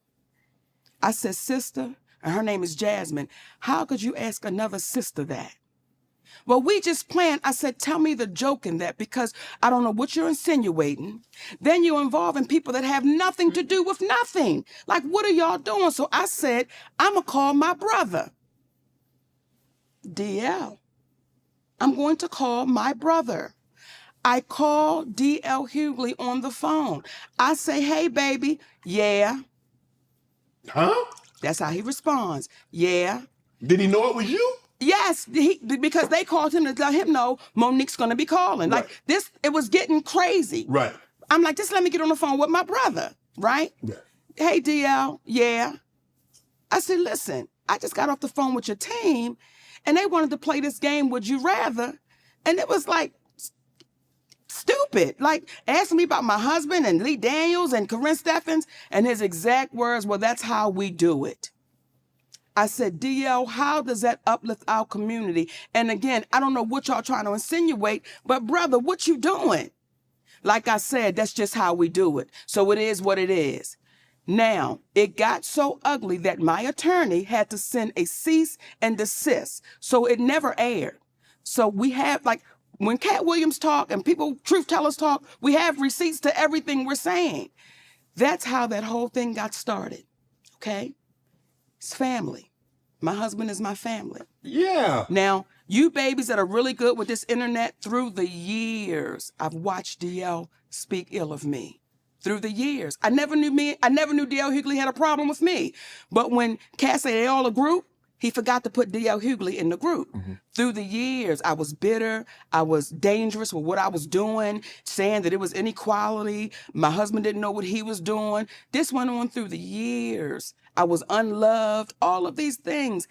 And I said to myself, I'ma see you. I'ma see you. I didn't go on nobody's show. I didn't say nothing to nobody, but I knew the time would come that I would see him. We were scheduled to do a show in Los Angeles. I was the headliner of that show. His name was on it, then his name came off. I didn't question it, but I knew I'ma see him, right? Eventually. Okay, now we have a show in Detroit. Contractually, I was the headliner.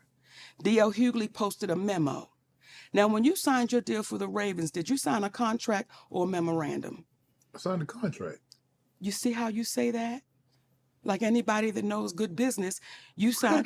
The memo is saying this is what I would like, right? But the contract is saying this is what it is. Okay? Yes. He put out a memo to our community, and that touched me a little different because I was saying, why would you lie to our babies? Because now they're thinking if they send somebody a memo, that's what they're supposed to get. Okay? I was contractually signed to go as the headliner. Right. I mean, you go last. DL Hughley didn't come into the building until 9:30.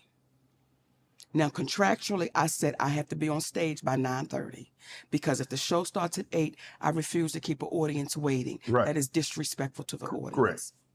When I went out on that stage, Shannon, I made sure everything I said, he heard me. Because now you're here and I'm going to say it to you. And I said some things on that stage that I said he was cowardly. And some folks said, how could you say that? How could you do that? And then I posted some things to say, this is what I meant. See, you came after my husband. And when you had a chance to fix it, when you had a chance to say, Mo, my bad, you know, we don't even get down like that. Right. You told me it is what it is. And until he's brave enough and courageous enough to say, this is what really happened, y'all. Y'all have never known me to be no shit starter. Folks ain't never known me to go over and kick a sandwich out of somebody's hand that's hungry. But what people do know is, if you kick me, damn if I ain't gonna kick you back. Right. Because that's fair play. Right. So there was one left out the pack. And when you have people that continually don't take accountability, that's why you see us in the state of affairs we're in. I'm a firm believer, Mo, that everybody don't play the same. And someone once told me, what is joke to you is death to someone else. What is joke? That's why we don't play with people's families. No. When we had the Monique show, the radio show, listen, you can't come on here and speak ill of no one because we don't play like that because we know how this business works. Right. So when you allow that to happen, what do you think is going to come back your way? What do you think? And DL Hughley, please, no, brother, we still love you. Just take accountability for it. And we move forward. I remember reading something about the situation in Detroit. I didn't know the depth of the magnitude of it. I remember reading something about a memo about, I guess it's an addendum that was added on, but the contract is the contract. The contract is the contract. And what happens is because of the messenger, it was easy to pile on. Mm-hmm. It was easy to pile on. And then when you have some of our black folk that go sit in front of a white man and speak ill of their people, I'm like, y'all, what are we doing? What are we doing? What are we doing? what are we coming to that we're going to sit in front of this white man? I can't even say his name. I refuse. Everybody know who he is. We sit in front of him and we just let this man say any and everything about us, and then we go right in with him. Now see, that to me is dangerous. Mm-hmm. And y'all babies that's good with this little computer, don't take my word. You can just go through the years of this cat just running his mouth. Mm-hmm. And it's like, stop doing that, because what are we saying to the babies coming behind us? We're going to continue this, but I want to get into... And see, that's my point. Like, you know, what are we saying? Are we saying that we are going to just accept this? Because we have to understand that, you know, if we are just going to say that we're going to accept these type of things, then we're showing the children who are next up in line that this is what you should accept. And for you to accept anything else is you know, being stupid. You not being, you know, in line. You know, so that's a valuable point. Where you're from, the DMV. Yeah. Do you realize, like, Chappelle, Martin, Tommy Davis, Earthquake, yourself, what's in the soil in the DMV that got you guys? I mean, you've done television, stand up. All these guys have done television and stand up and are great at it. When you look at, like, Chappelle. Oh, so she did. Nikki Young say Mo also brought up DL's daughter getting, you know, RAPE. By his friend in the interview. So she was, that was a low blow. See? And that's why I say, bro, you know, you can't just, you know, go out off what she's saying, bro, because when he get on, he gonna have something else to say. And I do see DL Hughley being somebody that will come on to his show. He'll come on and correct that. I see him being somebody that will do that. So walked away from it and said, nah, I'm going to do my own thing because I'm not going to let you guys hold me hostage. Yes. But Martin still does television. Tommy Davidson doesn't do as much television. Quake is not in television, but he has, you know, all his gigs going on. When you look at the success that a Chappelle, Martin, Earthquake is having, and you say, well, hold on, ain't none of them guys win no Oscar. Ain't none of them guys. That's facts, Louis Vito. He say some black folks, you know, in your heart. There are also some black folks that will put other black folks down. A lot of black folks will stand up for one another. That's big facts. We ain't saying that. We saying that, you know, everything you saying is 100. But in this situation, we're talking about the people in the position of power that's able to, you know, establish a foundation in a righteous way for the future of the people who coming up, and to correct some things that have happened prior to them. They're not doing it. You know, they're pushing their power around rather than using it to correct the situation. You know, that's the issue we having. What I did in on the movie set, and they're having the commercial sets that they're having, that should be Mo. If I was a white woman, do you know what my name would be? Wealthy. Melissa McCarthy. Oh my goodness. If I was a white woman, my name would be Melissa McCarthy. Same track record. 5-year sitcom. Oh, wow. So that's what that is. Oh, okay. Virginia Morales. I apologize if I'm not saying your name right, Reflection. She said he brought it up first. He discussed it first. It was one of his friends. And he said she told her pops, and he didn't believe his own daughter. That's crazy. Or maybe he did. He just didn't want to, you know, stand on that business. You know? In syndication, same track record, the opportunities are not the same.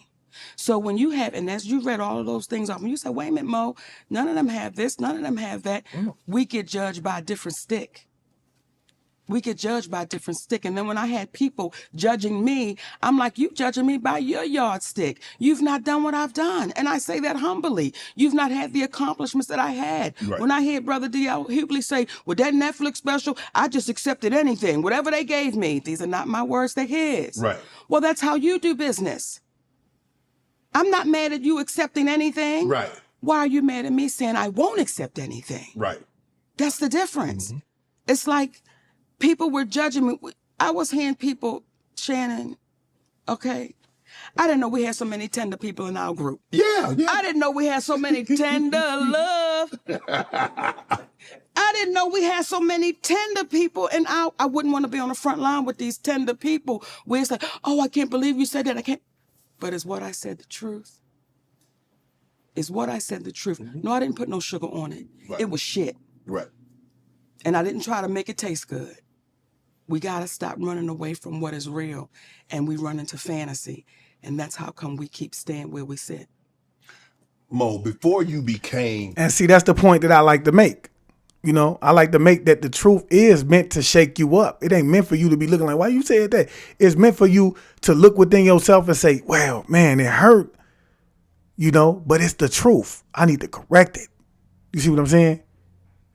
That's what it's all about. Monique, that everybody has seen over the last 2-3 decades, what were some of the jobs that you had that you like, man, this ain't for me? I knew this is just a holdover. This is just a bridge. Every job I had, baby, it was special. Was it? Every job I had, baby. You were the best at it. Let me tell you something. I worked at the drive-thru in Popeyes. I worked in the drive-thru in Popeyes, and that was my microphone. Every time somebody came to that window, I was on stage. Welcome to Popeyes. My name is Monique. What would you like today? And they would say, hey, Monique, I'm Shannon. Hey, Shannon, how you See, now, Lord Vito, I have to correct you on that. She's not literally calling the majority of black folk tender people, okay? She's specifically talking to a special group of individuals. She's called their names out, and she's made it very clear who it was that she was speaking on, okay? And she's saying, I didn't know that we had, you know, so many people who couldn't handle the truth, you know? So, yeah. Baby, what's your order? And you give me your order, and then I say, would you like a hot apple pie with that Shannon? You say, you know what, Monique, I sure would. Come on around here, baby. Let me see you. You're the oversoulder. Listen here. Popeyes, where my damn money? Because I was a seller, baby. If you wanted a 2-piece, I gave you 4. You wasn't going to lose no weight coming through my damn window, Shannon. That's why I ain't lost no damn weight. What I sold, I ate. If you got 2 pieces, I ate 2 of them. Welcome to Popeyes. Hey, baby, come on now. So that was your microphone. That was the beginning of Monique, because you was owning. Did you know that's what you were doing? What I knew I was doing was walking in my dream. Nikki Young, send it through my inbox. Put it in my inbox, and then I'll be able to view it from there. The microphone said it's possible. When I stood in my bathroom mirror and I wrapped the towel around me, and it didn't go all the way. I wasn't devastated. Okay, I don't know if they just didn't have enough money to buy me a whole damn towel, but I would still stand there, and that was my gown. Right. And I would pick up that brush, and I would say, I would like to thank. So I've always seen it. Did you always know that was Oscar always in the back of your mind? Did you always? Oscar was never in my mind. You just wanted to be in TV? You wanted to be in show business? What aspect did you want to do? I wanted to be famous. I loved what it looked like with people being famous. I didn't know to say, I want to be wealthy with the fame. Right. I didn't know to be specific to ask for it, but I wanted to be famous. Who did you know that looked like Monique that was famous? Oprah Winfrey. So do you see how far this relationship goes? Mm-hmm. That's who I knew that looked like me. See, when people always ask me about the Oscar, right? But no one ever asked me about the Image Award. No one ever said to me, what did it feel like when they called your name for the NAACP Image Award? And they were people that looked like me, right, because we put so much weight on that award that it's such an honor. And it's an honor for any award. Right. Not just that one, but as a little girl, I never watched the Oscars because nobody looked like me winning. So I was like, this is not for me, but when I watched the Image Award, baby, those people look like me. Right. The BET Awards, those people look like me. Mm-hmm. So I was honored the first time they called my name for an Image Award. When I tell you, Shannon, that night, baby, when they called this little fat girl name from Baltimore and the award goes to Monique, well, listen here. I got so good with them calling my name, and this is what had to humble me. You will get humbled, baby, when you just think they get ready to call your name. I had won it like 3 years in a row. This the 4th year. Uh-oh. Anyway, call my name again, Jay. Let me situate myself in my chair. You ask your husband, do I look good? So here come the category. Okay. Hey, baby. The best actress in a sitcom. They named me, Tisha Campbell, and I cannot remember the other sisters, right? I know they get ready to say, and the award goes to Monique. So I got to, because I'm a big girl, you got to scoot up. Yeah. So you can be ready to push up, right? So I scoots up and get my gown together. And the winner is Tisha Campbell. I said, all right, girl, go on and get that. That humbled my ass and sat right back down. But it was never the Oscar for me, baby. Right. It was never the Oscar for me. So how did stand-up happen? Stand-up happened on a dare. My brother came home one day and said he went down to the comedy club to do open mic night. Mm-hmm. And he did so bad. He said they was booing me, but I was 6 beers in, so I thought the booze was applause. So my boy had to say, man, nah, bro, this is stinking, right? So we cleaning out the pool. And he says, I said, if I was there, I would have said, and that was 30 minutes of what I would have said. Then he said, I dare you to go down next Wednesday and do open mic night. It was a club called Burke's in Baltimore. Mm-hmm. I went down that next Wednesday, Shannon, and I got a standing ovation. And from that moment to this moment. Were you hooked? I was. It is nothing like, and I'm sure you can appreciate it, understand, when you walk out on that football field and you walk and you smell it and you walking into it and you, that little boy in you says, I'm here. Mm-hmm. I'm still there. That little girl in me is still saying, I'm here, but I'm a grown woman. Right. And I'm saying now that I'm here, you got to pay for it fairly. If not, I'm good. I just have to walk away. How different is that Monique? Not just in age, yes, but how different is that Monique to the one that's sitting right here on this couch? Oh, she grew up. That one was naive. Were you ever naive? Yes. Yes. Yes. When you first come to Hollywood, Shannon, and I got a show called The Parkers. After I was in Hollywood less than 90 days. Wow. 90 days. And you have agents and you have managers and you have attorneys, right? And they're telling you all the good things. And everybody always said to me, you want to get the syndication. Yes. You want to get the syndication. Once you get the syndication, you work because you want to work. Right. Right? So syndication is what, 5 years, 100 episodes? Syndication is 100 episodes. Okay. Right? So that's all I knew. I didn't know to ask to be an executive producer of my own image. Oh, and nobody told me. I didn't know to ask for that. I didn't know to ask for, after the 3rd year of being on a successful sitcom, that you could say, I now need a bonus. I didn't know to even negotiate that, and no one told me to negotiate that. They're definitely not going to tell you. All they kept saying is, when you get the syndication, when you get the syndication, when you get the syndication. Well, 3 years in, the Parkers was in syndication. Now, no one told me that.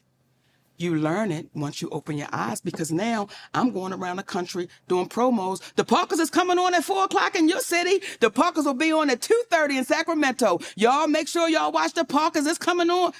I'm not knowing I'm promoting the show in syndication. No one told me that.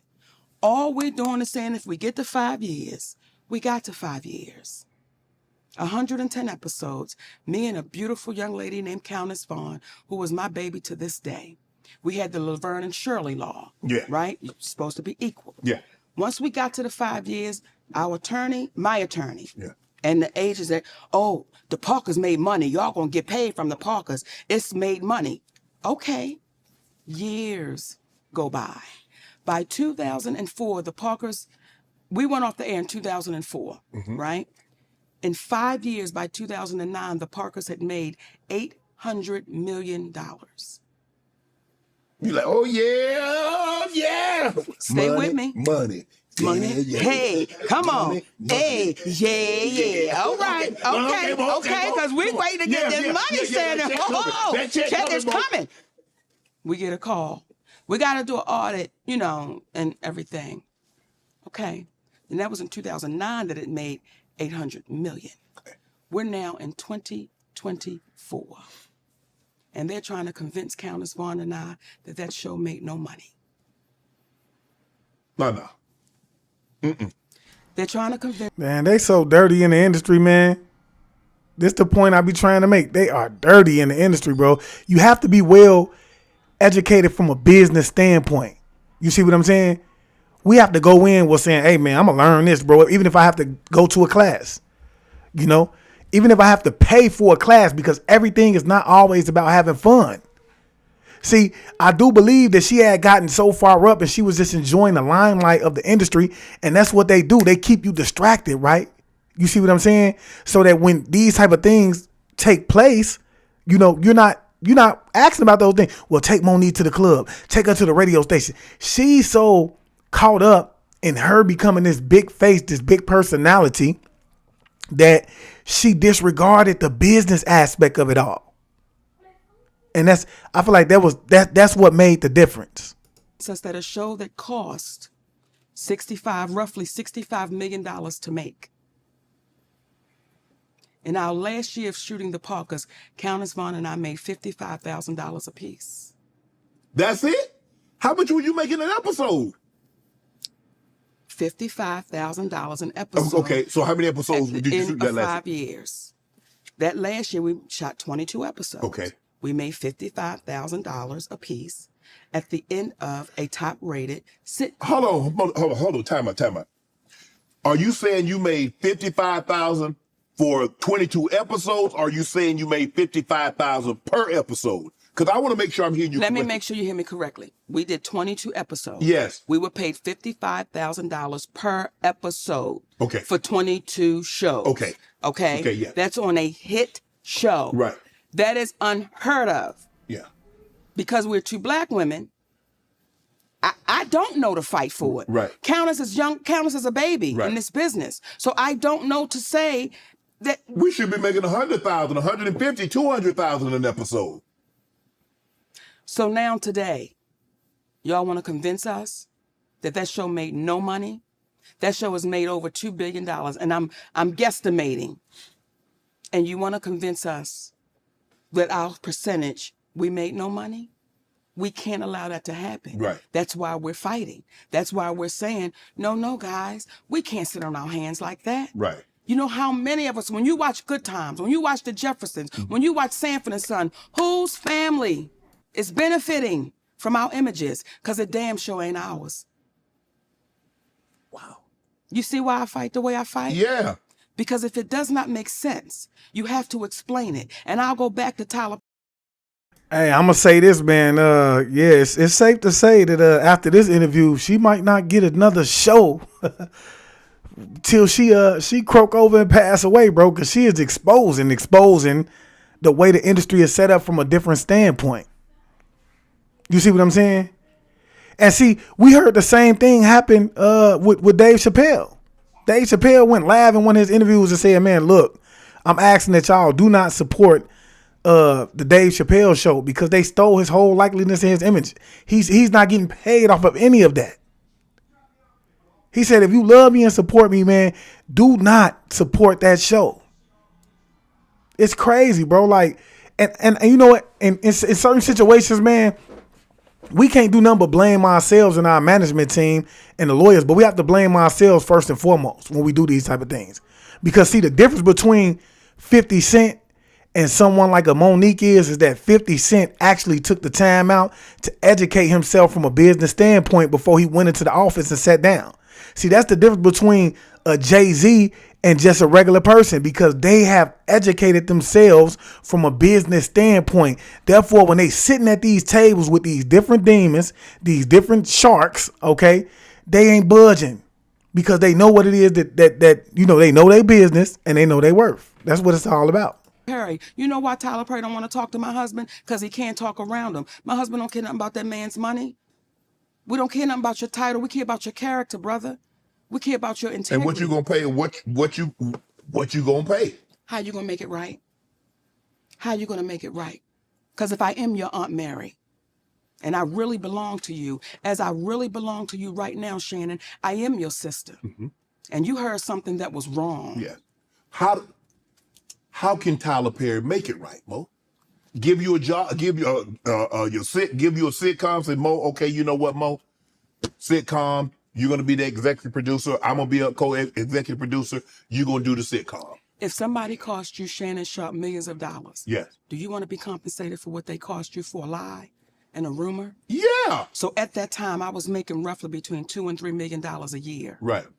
I sat in that for over a decade, like 12 years. Right. You do the math. Over a lie that he admitted that he told. Not something I'm making up. Mm-hmm. You admitted that, brother. How do you make that right? I'm sure you got lawyers. Have you had a conversation? Well, what happens is when you take somebody at their word, time. We don't need to go to no lawyers, Tyler. You know what you did. Just Right. make it right. Right. And if he doesn't make it right, what will our community do? What will our community say? Because today it's me, tomorrow it's you. Then what? Yeah. We've got to hold him accountable. What Cat say? You got to tell Tyler Perry, come on now. You got to do it, Shannon. You got to tell him. You got to tell it. Mo, obviously, when you do stand up, you go to a lot of different cities, a lot of different clubs. Yes. It's a lot of different promoters. Has everybody always been on the up and up with Monique, or did you try? Sometimes people try to take advantage. You're female. You're black. You're heavy. You're not going to say that like Mr. from Color Purple. You're black. You're ugly. You're not going to do that, Shannon. But people would try to take advantage of anyone. But seemingly like us, their team were willing to take more advantage of us. I've had to tell the promoters, call the police. Because either they're going to come get you or me. They're trying to hold up on the money? Call the police. Because, and this was like $75. Can you imagine? $75, like, you know where we come from. Yeah. If somebody gets you for $25, that's a problem. Yeah, for sure. Imagine $25 million. Yeah. We've seen people lose their life for $25. For sure. Imagine somebody getting you for millions. How you supposed to feel? Would you let it go? Nah, hell no. Right. So when people say, Mo, just let it go. Yeah, but it's easy for people to say let it go when they haven't lost anything. Come on, baby. It's easy to say. Come on. But when you've lost, how do you? It's kind of like hey, someone should just get over it. You can't tell somebody how to grieve, how long to grieve, because you're not the one that's hurting. They didn't do it to you. They didn't do it to you. It was done. And I will say this right now on your show. I still love y'all. We still love y'all. You love more, they make it right. My husband, okay, say that again because If you love y'all more, y'all make it right. Yes, indeed. Okay, I fix him a pound cake. my husband would always say, Mama, we ain't calling nobody out. We're calling them up. And if we continue to call us up on our doings that are not right, we get better as a people. Like, we get better. Do you know why things were able to happen like they happened on The Color Purple? Why you think? Oh, you talk about the remake. You talk about what? I'm talking about the 7th one. Yeah. The one that just came out. Right. Right. Isn't that the 7th edition? It's like the musical with Fantasia and Taraji, right? Right, Okay, right. That one with all our beautiful sisters. Yes. You know why they're able to treat us like they treat us? How are you handpicked and you audition? No, if you handpick, you don't audition. I want you to say that again, Shannon, because people don't understand how deep this goes. When I watch my sister say it was an honor to be handpicked, Right. then why ever would you audition? Wow. See, that's why I keep telling y'all, bro. You have to understand. I keep telling you, celebrities are made. They ain't. You thinking that you going in to get in, to become a celebrity?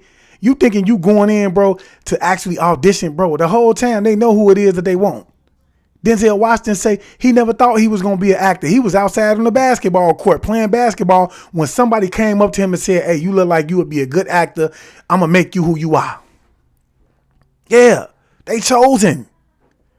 Don't ever think, bro, that these people are going in there and working their way up to the top. Now, it's very seldom that people do that. But for the majority of them, you heard what she just said. You don't audition, you handpicked. Okay? But yeah, that was an hour of the interview, man. And I do believe that Shannon, Shay, whatever, he's a great interviewer. That's what makes his interviews so good, because he asks the right questions. You see what I'm saying? And therefore, we get down to the right thing. And because he's allowing people to come on there, speak their truth without being, without being hushed, this is why he's able to get so far, I believe, So I want to say shout out to him, though. But yeah, y'all, I'm hoping that, we learn something from this, man. We have to prepare our children, man, because these are the ones that they actually inspire to be like.